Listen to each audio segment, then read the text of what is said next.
want to ask you a question because, you know, I know about the Scopes trial and stuff in the United States as far as education on that front, but is it similar there in Canada as far as, you know, the kind of separation between church and state when it comes to teaching in schools and stuff? So it depends on, just like it's state by state there in the U.S., every province has their own ability to do things the way they want. So most of Canada is very good about separating church and state. There's one exception, and that's where I live in Alberta, where we're basically Canada's Texas. And so I take offense to that, okay?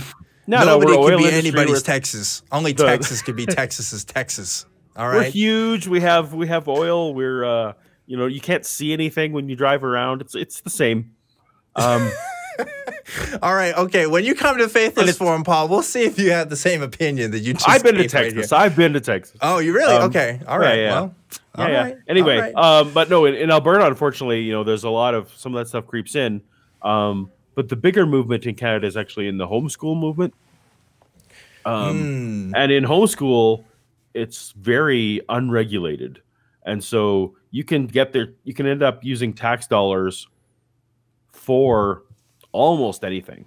For example, if you want to raise your daughters to be good wives and play piano at church, you can gear their entire education toward homemaking and learning to play piano.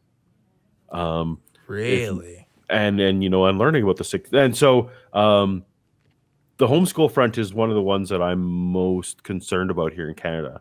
And that's, for those of you who know my little legacy with Ken Ham and his homeschool conference here. It's kind of the thing that got me from being in cartoon to having to end up showing my face, because I ended up being on the news for some of this stuff. But no, there's the same fights happening in Canada.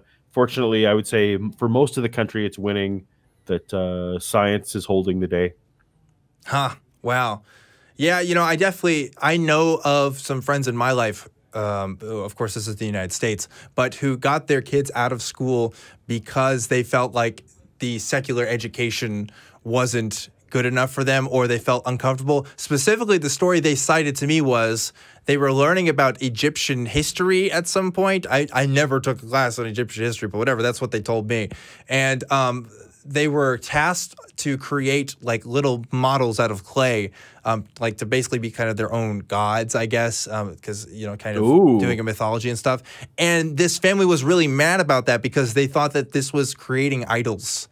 And so they wanted to, they took their kids out of the school, and now they're homeschooling their 3 kids now because of that. And as soon as I guess maybe there were some other grievances with the school there as well. But when I heard that, I was like, okay.